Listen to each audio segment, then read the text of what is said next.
राम राम सभी को। आज मैं आपके सामने निर्जला एकादशी की कथा लेकर आई हूँ। तो कथा इस प्रकार है। जय श्री कृष्ण, जय श्री राधे। श्री भीमसेन बोले, हे पितामह, भ्राता युधिष्ठिर, माता कुंती, द्रौपदी, अर्जुन, नकुल और सहदेव आदि एकादशी के दान व्रत करते हैं और मुझसे एकादशी के दिन अन्न खाने को मना करते हैं। मैं उनसे कहता हूँ कि भाई, मैं भक्तिपूर्वक भगवान की पूजा कर सकता हूँ, परंतु मैं एकादशी के दिन भूखा नहीं रह सकता। इस व्यास जी बोले, हे भीमसेन, यदि तुम नरक को बुरा और स्वर्ग को अच्छा समझते हो तो प्रत्येक माह की दोनों एकादशियों को अन्न न खाया करो। इस पर भीमसेन बोला, हे पितामह, मैं आपसे प्रथम कह चुका हूँ कि मैं एक दिन एक समय भी भोजन किए बिना नहीं रह सकता, फिर मेरे लिए पूरे दिन का उपवास करना कठिन है। यदि मैं प्रयत्न करूं तो एक व्रत अवश्य कर सकता हूं, अतः आप मुझे कोई एक व्रत बतलाइए जिससे मुझे स्वर्ग की प्राप्ति हो। श्री व्यास जी बोले, हे वायुपुत्र, बड़े बड़े ऋषि और महर्षियों ने बहुत से शास्त्र आदि बनाए हैं कि मनुष्य को दोनों पक्षों की एकादशियों का व्रत करना चाहिए, इससे उन्हें स्वर्ग की प्राप्ति होती है। श्री व्यास जी के वचनों को सुनकर भीमसेन नरक में जाने के कारण अत्यंत भयभीत हुए और लता के समान कांपने लगे। वह बोले, हे पितामह, अब मैं क्या करूं, क्योंकि मुझसे व्रत नहीं हो सकता, अतः आप मुझे कोई एक ही व्रत बतलाइए जिससे मेरी मुक्ति हो जाए। इस पर श्री व्यास जी बोले, हे भीमसेन, कृष्ण और मिथुन संक्रांति के मध्य में ज्येष्ठ माह की शुक्ल पक्ष की एकादशी होती है, उसका निर्जला व्रत करना चाहिए। इस एकादशी के व्रत में स्नान और आचमन में जल वर्जित नहीं है, लेकिन आचमन में 3 मासे से अधिक जल नहीं लेना चाहिए। इस आचमन से शरीर की शुद्धि हो जाती है। आचमन में 6 मासे से अधिक जल मदपान के समान है। इस दिन भोजन करने से व्रत नष्ट हो जाता है। यदि सूर्योदय से सूर्यास्त तक मनुष्य जलपान न करे तो उसे 12 एकादशी के फल की प्राप्ति होती है।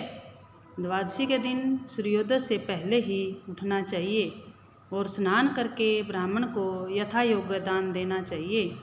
इसके पश्चात भूखे ब्राह्मण को भोजन कराना चाहिए, तत्पश्चात स्वयं भोजन करना चाहिए। इसका फल संपूर्ण एकादशियों के फल के बराबर है। हे भीमसेन, स्वयं भगवान ने मुझसे कहा था कि इस एकादशी का पुण्य समस्त तीर्थों दानों के पुण्य के बराबर है। एक दिन निर्जल रहने से मनुष्य पापों से मुक्त हो जाता है। जो मनुष्य निर्जल एकादशी का व्रत करते हैं उसको मृत्यु के समान समय भयानक यमदूत नहीं दिखते हैं। उस समय भगवान विष्णु के यमदूत स्वर्ग से आते हैं और उनको पुष्पक विमान पर बिठाकर स्वर्ग ले जाते हैं। अतः संसार में सबसे श्रेष्ठ निर्जला एकादशी का व्रत है। अतः यत्नपूर्वक इस एकादशी का निर्जल व्रत करना चाहिए। उस दिन ओम नमो भगवते वासुदेवाय का मंत्र उच्चारण करना चाहिए। ओम नमो भगवते वासुदेवाय का मंत्र उच्चारण करना चाहिए। व्यास जी के ऐसे वचन सुनकर उसने निर्जल व्रत किया। इसी एकादशी को भीमसेनी या पांडव एकादशी भी कहते हैं। निर्जल व्रत करने से पहले भगवान की पूजा करनी चाहिए और उनसे विनय करनी चाहिए कि दूसरे दिन भोजन करूँगा, मैं इस व्रत को श्रद्धापूर्वक करूँगा, मेरे इससे सभी पाप नष्ट हो जाते हैं। इस दिन एक बड़े वस्त्र से ढककर श्रवण सिद्ध दान करना चाहिए। जो मनुष्य इस व्रत को 2 प्रहर में स्नान तप आदि करते हैं उनको करोड़ फल श्रवण के दान का फल मिलता है। जो मनुष्य इस दिन यज्ञ होम आदि करते हैं उसका फल वर्णन भी नहीं हो सकता। इस निर्जला एकादशी के व्रत से मनुष्य विष्णु लोक को जाता है। जो मनुष्य इस दिन अन्न खाते हैं उन्हें चांडाल समझना चाहिए। वे अंत में नरक में जाते हैं। ब्रह्म हत्यारे, मदपान करने वाले, चोरी करने वाले, 3 गुरु से द्वेष करने वाले, असत्य बोलने वाले इस व्रत को करने से स्वर्ग को जाते हैं। हे कुंती पुत्र, जो पुरुष या स्त्री इस व्रत को श्रद्धापूर्वक करते हैं उनका निम्नलिखित कर्तव्य है। उन्हें सर्वप्रथम विष्णु भगवान की पूजा करनी चाहिए, तत्पश्चात गौ का दान करना चाहिए। उस दिन ब्राह्मणों को दक्षिणा, मिष्ठान आदि देना चाहिए।